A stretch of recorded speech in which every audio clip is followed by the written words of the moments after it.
What's up, Squadron 7? In today's video, we're going to be talking about the Force Dyad and what it means, how it works, and the limitations and scopes of said Force Dyad in the sequel trilogy.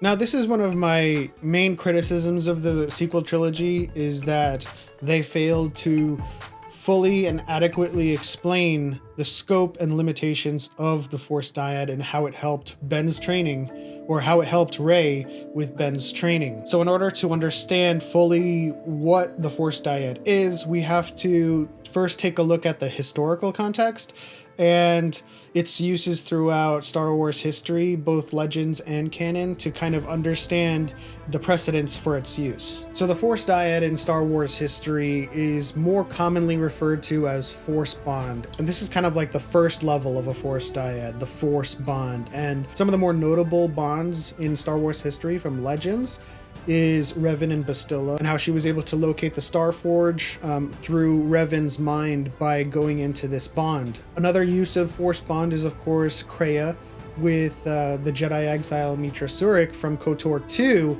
And this one's in particularly very interesting because it shares a lot of commonalities with what Rey and Ben experienced in the sequel trilogy. Mitra and Kreia were able to train together remotely. They were able to share knowledge. They were able to actually share training as well whenever they needed it the most across great distances. Now, some canon examples of the Force Bond would be Yoda and Dooku in the Clone Wars, Ezra and Maul when the Jedi and the Sith holocron kind of fused, and Ezra started experiencing hallucinations and visions. Stay focused, apprentice. Gain the knowledge you desire. I see him.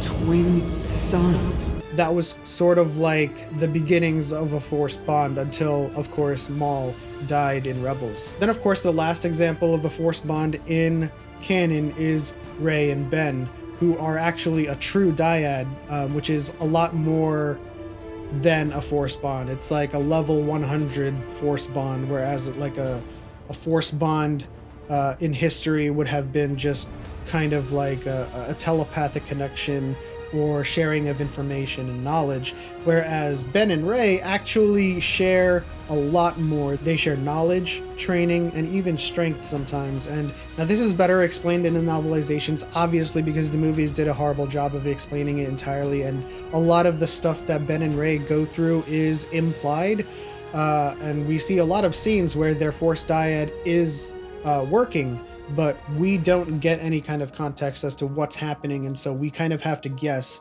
is this the dyad? What are the limitations of the dyad? And how does it work between Ben and Rey? So Ben and Rey's dyad was first bridged in The Force Awakens when he starts interrogating her and breaks her mind. We have a very vivid and descriptive explanation as to what the characters were thinking at the time during this scene, during the interrogation, and how Rey first bridged all of his knowledge and his training and was able to use the Jedi mind trick. And so this is from The Last Jedi novelization, explaining what happened during that interrogation. Rey found herself in his head even as he invaded hers. She felt this rage like a ruinous storm that filled his head, and his hatred and his lust to dominate and humiliate those who had wronged him. But she also felt his hurt and his loneliness. Kylo had retreated at finding Rey in his head and had practically fled from her. But that had not been the end of that strange sudden connection. She had seen more, far more.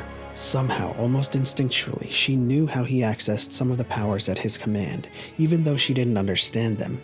It was as if his training had become hers, unlocking and flinging open door after door in her mind. Now, what distinguishes a Force Dyad from just a normal Force Bond is, of course, the ability to see each other's surroundings, interact with each other, and transport or teleport matter itself.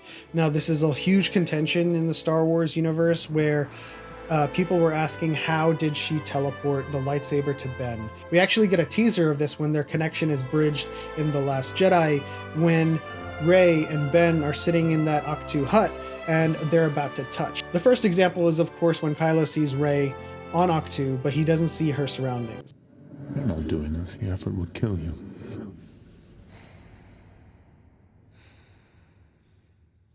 Can you see my surroundings? You're gonna pay for what you did. I can't see yours. This is something else.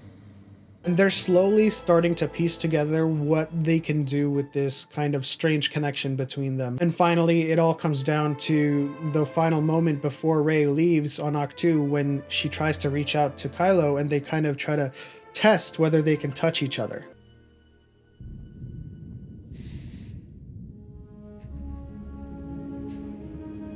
And the principles of this dyad kind of share a lot of similarities with the World Between Worlds, because as we saw in Rebels, Ezra was able to pull Ahsoka out from the time that she was fighting Anakin or Darth Vader, and pull her out from that time into the World Between Worlds, and she no longer existed in that kind of space and time. And of course, this is one example of sort of this meta world that exists where people can travel through space and time. In this case, Rey and Ben bridged their dyad where they could see each other's surroundings and they could touch each other. And Rey simply dropped the lightsaber where she felt and sensed Ben. And the novel explicitly says that the lightsaber was finally his again. Now, of course, this is all just a Force bond until we finally get to the Rise of Skywalker novelization, where Palpatine actually says this is a true dyad. This is something completely different that we haven't seen for generations, and that is more pure and more powerful than even the Rule of Two, because the Rule of Two acts on the principles of Force bonds. You know, you're always in search of a more powerful apprentice, and you kind of share a small bond with them. And in this case, Palpatine was describing Rey and Ben as a true dyad they had never seen, or they hadn't seen in generations. And I feel like with this line in the book, he's saying that the dyad was always the perfect power of two, and the Sith had always prophesized of a dyad, and that obviously he was saying he was trying to create one with Anakin, Plagueis was trying to create one with him, and the whole Rule of Two was basically trying to level up the Force bond between master and apprentice to form a true dyad, which is what Rey and Ben were at the very end. So to sum it all up, a Force bond obviously telepathically linked to Force users so that they could share knowledge with each other across great distances. And of course, the closest thing to a true dyad in Legends was the Jedi Exile and Kreia from KOTOR 2, that when they shared, you know, knowledge and training with each other, it's like the closest thing to Rey and Ben. And she can see into his training, his command over the Force, and that's when she starts, you know, exploring the Jedi mind trick, and that's when she starts exploring all of this stuff that's like pouring into her mind, right? His training has become hers, and now she's trying to adapt it and understand all of these new things, this flood of information that's coming through the dyad. And so with the High Republic trilogy coming in the future, it makes me wonder whether or not they will adapt that Legend storyline into canon in some way, where they even go further and explore the dyad. Even if Bastilla and Revan didn't have a true dyad, you know, they had one of the first displays of a Force bond where they shared information with each other. And so it would be interesting to see how they explore Revan and see if they can actually canonize a story for him and canonize Bastilla Shan, because then that'll lead to my favorite character, which is Satele Shan. But in any case, that'll finish my explanation of the dyad, the true dyad, and Force bonds throughout the history of Star Wars lore. If you enjoyed it and if you learned something new, please hit the like button, subscribe, and share.